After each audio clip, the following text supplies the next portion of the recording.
I was fortunate because my father was always my biggest supporter. My daddy, man, really surprised me one day.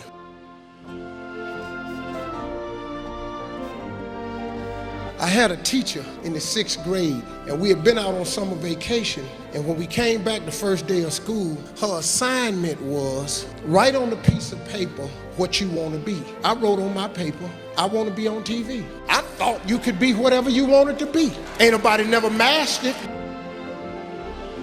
So she collects all the papers, and she call your name, you stand up, and she tell everybody what you want to be. She said, little Bobby want to be a football player. Little Terry wants to be a doctor. Sheila wants to be a nurse. So she called everybody's name but mine.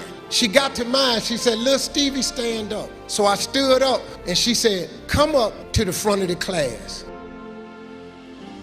So I get up there in front of the class. She said, little Stevie, what did you write on your paper? I said, I want to be on TV. She said, why did you write that on your paper? I said, because that was our assignment for today. She said, but why would you write something like that on the paper?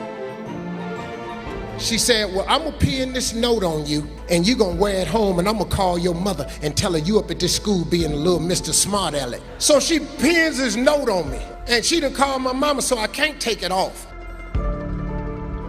I walk in the house, my mama waiting on me. What is that pinned on your coat, mister? She snatched it off. The teacher called me, said you're being a Mr. Smart Pants. What did you write on the paper? I said, she asked us what we wanted to be, and I wrote I want to be on TV. She said, what you write that on the paper for? She said, I'm telling your daddy when he get home.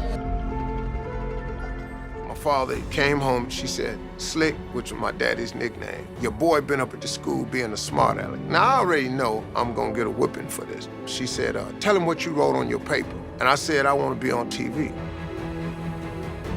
And my father said, well, what's wrong with that? And she said, well, he being a smart aleck, putting something like that that's unbelievable on the paper. So my father said, Bill, how come the boy can't put on the paper he want to be on TV? So they were starting to get into an argument, so I got sent to my room, which I knew what that meant. That means go in your room, get ready, we're gonna get this whooping, right?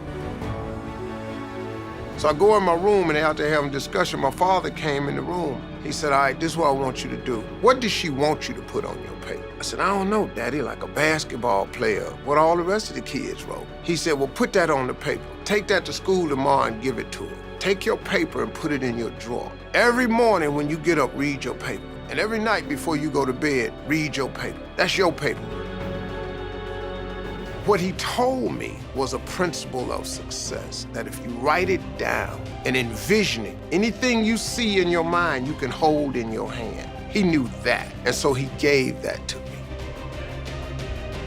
Every year when the teacher was living, I used to send her a TV for Christmas because I wanted her to see me. She saw me one year, and she said, boy, you send me all these TV from wherever you are, and you don't understand. I got too many TV. I had to get these TVs away sometime.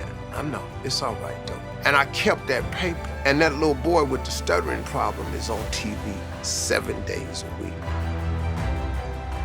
Your gift can be anything. You can't look at it as simply running, jumping, singing, and dancing. But I tell you one thing, your gift is the thing that you do the absolute best with the least amount of effort. For me, it was comedy. So once you identify it, then that's the beginning of it. But there's a lot of work to do even after you identify your gift. You know, you can believe you're something all you want, but if you don't work towards it, you're just sitting there, it's gonna be empty. And I'm not saying I'm a great man, but I'm telling you this here though, I ain't what I was. You might not think all that much of me, but you would if you knew what I was though. If you'd have saw me when I had a severe stuttering problem and I couldn't talk outside my house. You would think much of me if you saw me when I flunked out of school. I'm on my 3rd marriage. You would think a whole lot more of me if you knew me when I was living in that car for 3 years. Cause see, what he turned me into was something I never thought I didn't think I'd ever be this. We need to make a tale-of tape of ourselves. You gotta have an honest assessment of who you are. You gotta determine your strengths and weaknesses. You can't give your best if you don't know what your best is. You also need some outside perspective. If you listen to people that's close to you, that have your best interests outside, you can use these outside observers to gain knowledge to assess yourself.